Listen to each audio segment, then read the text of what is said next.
All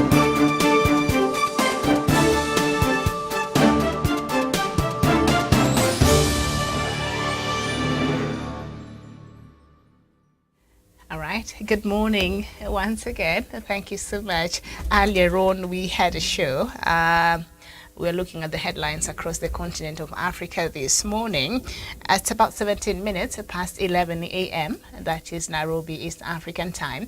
Good afternoon, good evening, depending on where you're tuned in and you're tuning us from. Initially, I had told you we'll come back and look at Angola, but before that, I'd like for us to look at the legacy of the outgoing president, Uhuru Kenyatta. My name is Miriam Ogotu, and it is a pleasure to have you on board. And then very shortly, and then we'll go and look at the events as they unfold in Angola. And I'm joined this morning by Douglas Kirimi. Douglas, once again, a very good morning to you. A very good morning to you, Miriam Ogotu, to our crew at our headquarters and also our friends across the world. Good morning, good afternoon, and also good evening, depending on where they're watching us from. And Miriam, remember, I'm very passionate about the legacy of President Uhuru Kenyatta. I don't know what we'll be discussing in the future, but I will also ask you to continue looking back at what he has done, because we cannot forget what he has really done for the people of Kenya and also the people of African descent and the world at large. Thank you. Okay. Now that you've done a wonderful job in introducing the topic, and you're passionate about the legacy of President Uhuru Kenyatta, what are you most passionate about that you will live to remember him, that you think will be ingrained in the history of this country? Thank you, Miriam. I'm an impatient optimist, and one of the things that has really kept me on my toes is the traffic jam in Mombasa, in Nairobi, in Kisumu, and other leading cities or towns in this country. The president has done exemplary, the best on roads that was ever done in this country, and I'm very proud of what the president has done in Mombasa. Remember, every other visitor to Mombasa city would always be caught up in a traffic jam, whether you're going by road, whether you're going by rail, or whether you're going by air. In Mombasa, it was very chaotic, especially the rush hours. Those things are things of the past. The Makupa Bridge that has opened the Mombasa Islands. Since 1929, when the Makupa Causeway was brought, the waters of Indian Ocean could not mix freely. And there was a causeway that was created in 1929. The president did away with that, expanded that bridge, and now Mombasa has been restored to its true status of an island, and also the Dongokundu bypass. I can never forget the president for that. It is something that is transformative, and also the roads that he has been able to construct in Mombasa to connect Mombasa. And another important issue, Miriam, is the Coast General Hospital.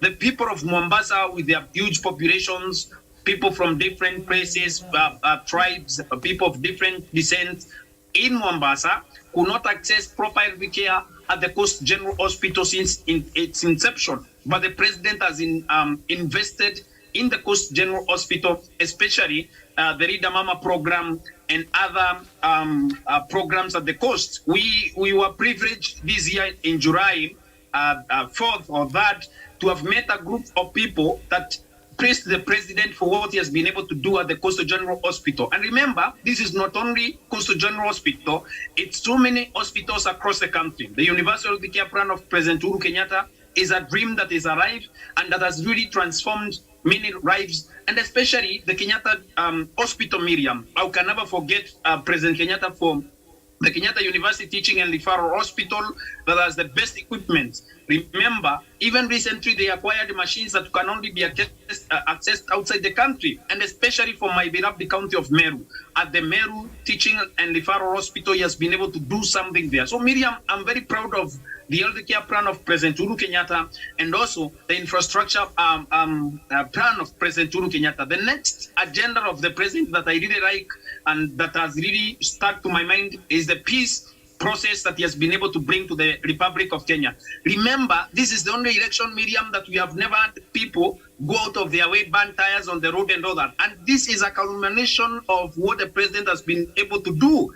from 2013, 2017, 2018 when he brought the handshake to bring peace to the country. 2022, I am so proud of the president. His legacy on peace is outstanding.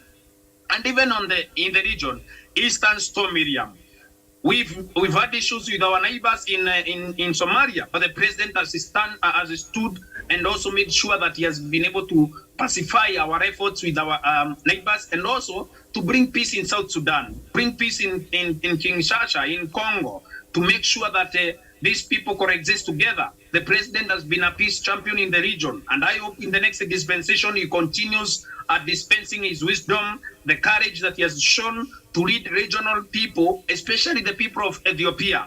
The people of Tigray will continue remembering the President of the Republic of Kenya for his role in integrating the Tigrayan people, the Oromia people, and also their leaders, so that they can be able to have a one united Ethiopia when other greedy resource allies of Ethiopia and the enemies of Ethiopia wanted them disintegrated medium. So those three issues are what stands for me as the legacy of President Uhuru Kenyatta, as a person and as a president and as our leader.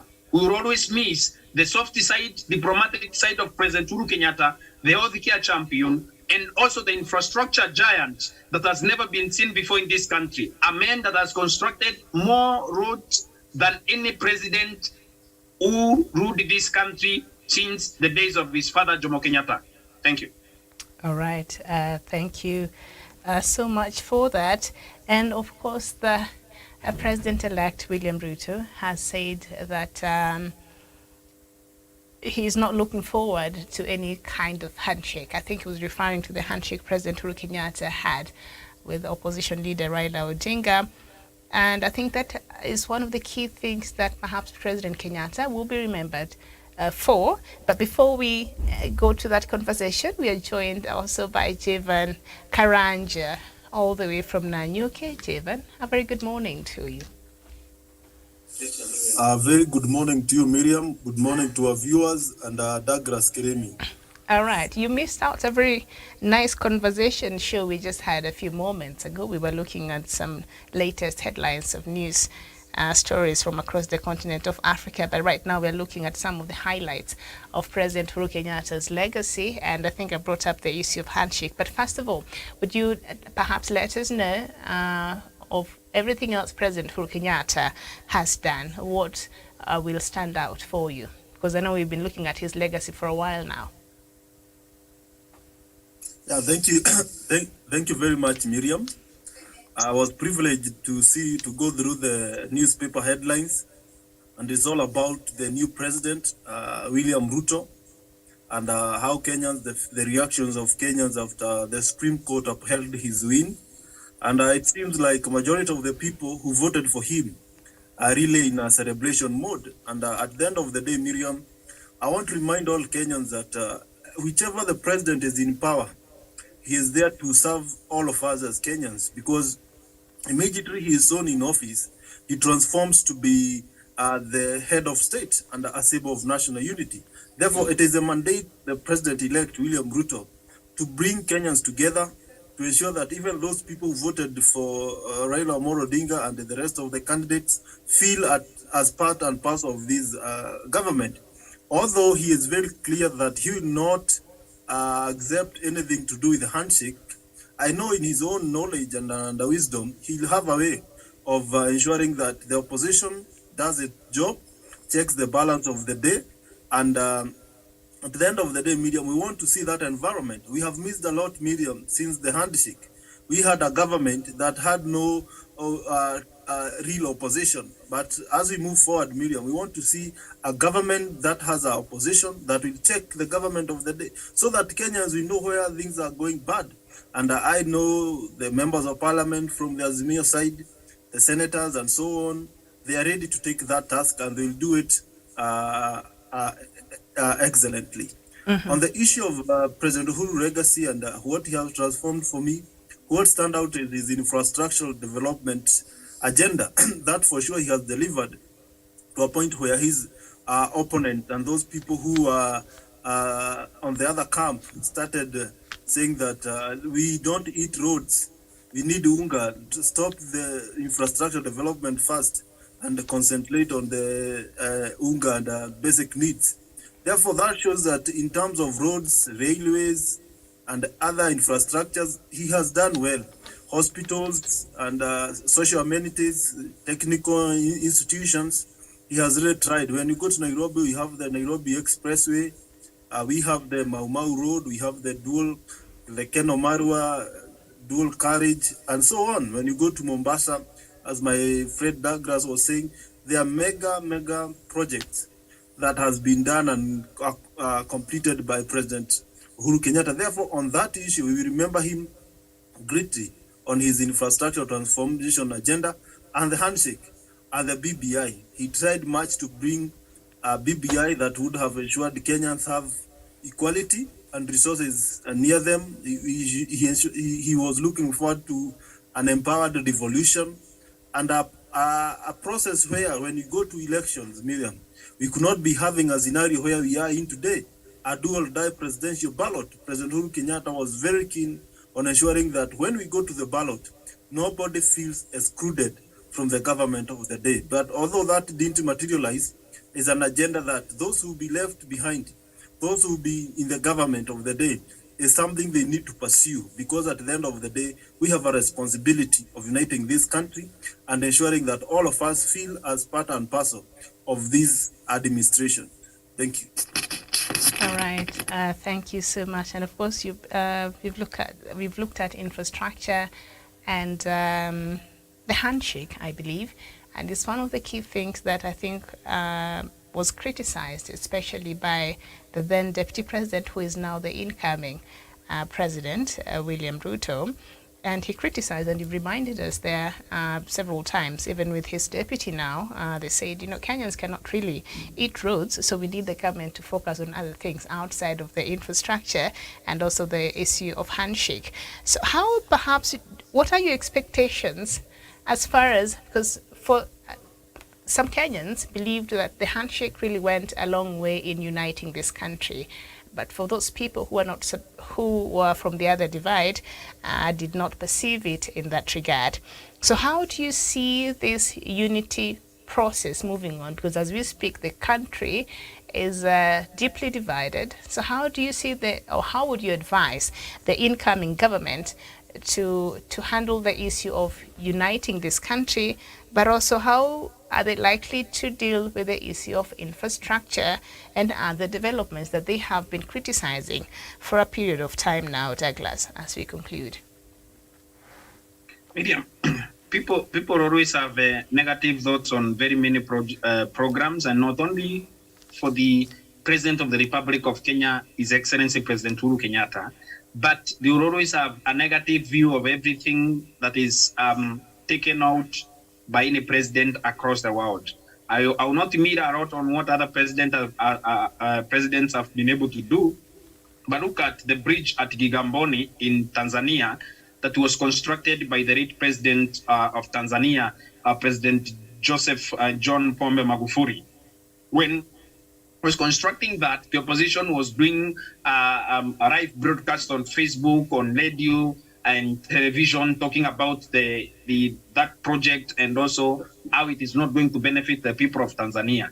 But today it stands as a monument of transformation and development and a rising star to the growing tourism industry in Tanzania. For President Uhuru Kenyatta's 2018 handshake, everyone would agree with me that as a country, we needed that to pacify a piece of our country at the moment. People that were saying that is that they were excluded and thought that they are being excluded from state power.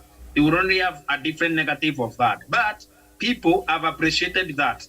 We will always remember President Uhuru Kenyatta after he leaves office by September 13th. Why? Because when you look at it, Miriam, the peace of 2018, the handshake is what has been able to birth an election without violence, an election without a lot of drama, an election where even people, even if I disagree with the results and I've gone to court, I concede defeat and we move on as a country. And remember, I spent the whole day yesterday running my own business errands in Nairobi, and people are not bothered by an election. People all over the city, I went to Eastrans, I went to Upper Hill, I went to Tigoni in Kiambu, I went to Limuru and other places, and people were never bothered by that. And people were going about their business. Those that lost are those people that did not open their businesses yesterday because of the perceived sense of violence that would have engulfed the country after the ruling of the Supreme Court. But Kenya has been able to mature very fast from 2017, 2018 to 2022. Whereas in 2017 and 2013 and other previous years, we would fight about elections, people have now come to realize it's individuals who are running. Today, people who support William Ruto from Meru and other parts of the country will know that he is the president and that is an individual ambition. He is only a state officer that we can ask questions, but he is not free accountable to us because he's an individual who became president.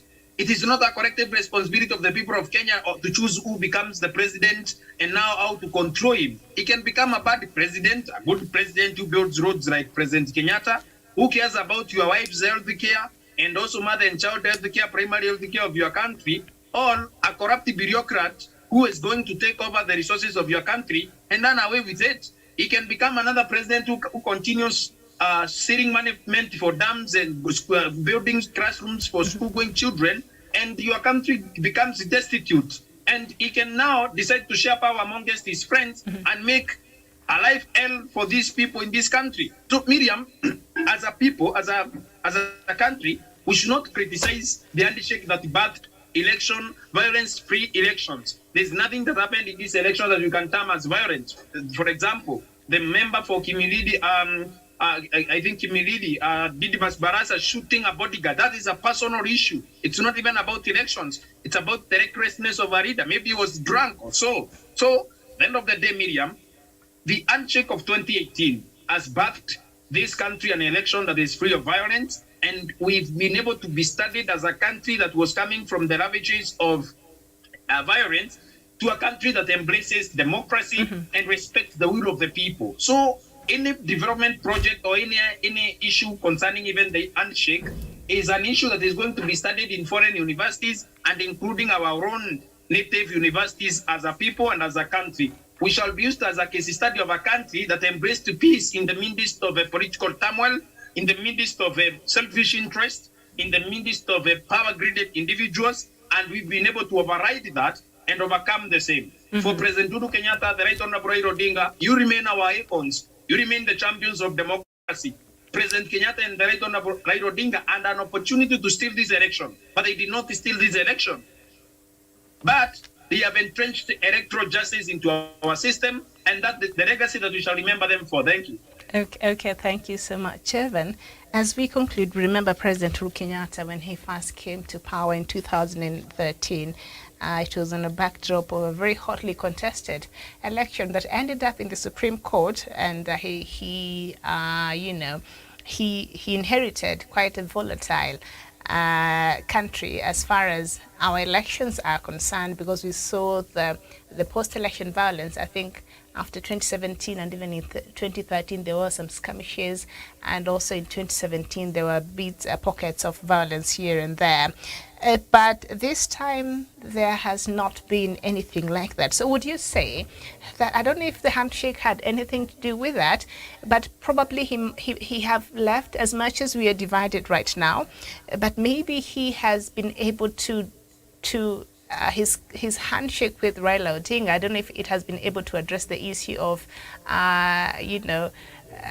parts of that, because we didn't see any of the violence, especially in areas where I think that was expected. We saw that alert that was issued last week by the U.S. Embassy, which I think they should apologize for that, because none of whatever it is they said will happen happened. So would you say this coming together had something to do with calming Kenyans and perhaps Kenyans understanding election? Because President Uhuru Kenyatta and Raila Odinga coming together after a very acrimonious electoral process, but they were able to put their differences aside for the sake of the country. Do you think that might have, acted as an example to Kenyans not to take elections as a matter of life and death. Let me just put it like that. And as we conclude, some of the expectations and your advice in as far as uniting this country is concerned to the incoming government. Thank you very much, Miriam. I greatly attribute the peace that we are experiencing today to the handshake between President Uhuru Kenyatta and the former Prime Minister Raila Odinga, because they really tried to bring a conducive environment where Kenyans started to see politics just being a way of doing things, not just necessarily a fight. And people are able to see that these people are not enemies. We are the one who fights, but at the end of the day, these brothers can cross over and shake hands, and life moves on like nothing happened.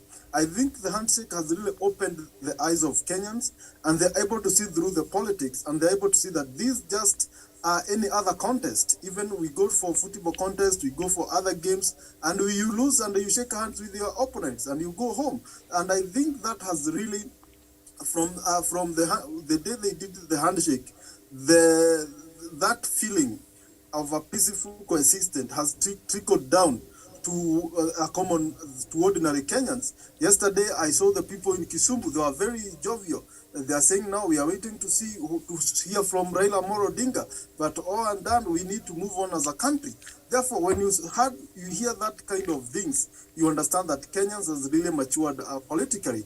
I would not imagine if we had no handshake today what the scenes could be like, because I know it could be messy, Miriam, if we had no handshake, because the people in Luo Nyanza and those people who have been supporting Raila Odinga, they could not have imagined another 10 years being in opposition. And I think the handshake has really tried to neutralize the ethnic aminosity that we have been experiencing in the country in previous election, and it's a good gesture. And I hope the coming administration led by President William Ruto, Deputy Rigathi Gachagua, they able to see through the handshake in a more mature manner and remove the politics, because politics is something that is behind us, to see through the importance of bringing this country together. But most important, Miriam, and this should be underlined, we should not allow anything to do with a kind of a handshake that will neutralize or that will try to suffocate the space of the opposition politics. Because since the handshake, Miriam, we didn't have the vibrant opposition that we had in 2013 to 2017. We need to have that kind of scenario in this country for us to move forward. If we allow the new administration to go without checks and balances, Miriam, we might be heading to a very wrong direction as a country. We need people who will be standing out and opposing some of things that the government of the day will be doing that will not be beneficial to the people of Kenya. We need to have an opposition that will be pointing fingers and saying, this Deputy President Rigathi and your boss, you are not doing the right thing. That is the kind of scenario that we want to see. So moving forward, Miriam, so that in future, it is in opposition, Miriam, where we groom and grow our leaders. If we allow the kind of atmosphere that we had without an opposition, having an opposition within a government, Miriam, we want to have a real opposition where we can start seeing leaders who can stand there and articulate our issues. But we cannot groom our leaders. We cannot have a space to nurture our new leaders if they are all supporting and speaking in unison. I think that is something that those people in Azimio should not allow to be dragged into kind of a event which will suffocate the opposition politics. We must stand firm. We must be there and be seen. That is what I would advise those people in Azimio. But William Ruto and the team, they have their 12-point agenda that they give to the people of Kenya, that in 100 days, there's a timeline that they gave us, and the points that they give to Kenyans that they will deliver in the next 100 days. So therefore, from next week, Miriam, we'll be doing a countdown of things that they promised, whether they will deliver, and we'll be able to gauge how serious the new administration is. If they fail to deliver, then, Miriam, we are in for a road shock, and there's nothing much we'll expect from them. But if they prove us otherwise, Miriam, then we wish them all the best. Thank you. Okay, thank you so much. And yesterday, I met another Mama Mboga, a local groceries vendor in my neighborhood, and she was like, "Okay, now elections are done. Now I'm looking forward to the Mama Mboga money that was promised." I said, I don't know, but after the new government has constituted itself and has settled, perhaps that money will be made available. So we shall be waiting and seeing. And of course, hopefully the prices of unga will be reduced. That was one of the promises that people, they are waiting to see. The prices of petrol and other basic commodities. So Kenyans are actually waiting with a lot of expectations. So we will see how that will play out. But otherwise, we wish the incoming government all the best. The end of the day, we are here. And if it wins, we all win. If it fails, then we all get to suffer. So I think it's only appropriate to ensure that the government does whatever it is it's supposed to do. And as citizens, we do have a responsibility to offer all the support that we can, and because it's our country, so we have to take part in the responsibility of ensuring that we all do our part. Thank you so much. We'll take a short break, and then when we come back, remember the conversation that I told you earlier about the happenings in Angola. They went to the elections on the 24th of August. President Lourenço was re-elected, but now the opposition is saying that they will contest that win. So we will come back with that conversation after a very short break. My name is Miriam Ogoto. Thank you so much, Douglas and Javan. Don't go too far. We shall be right back. Good morning.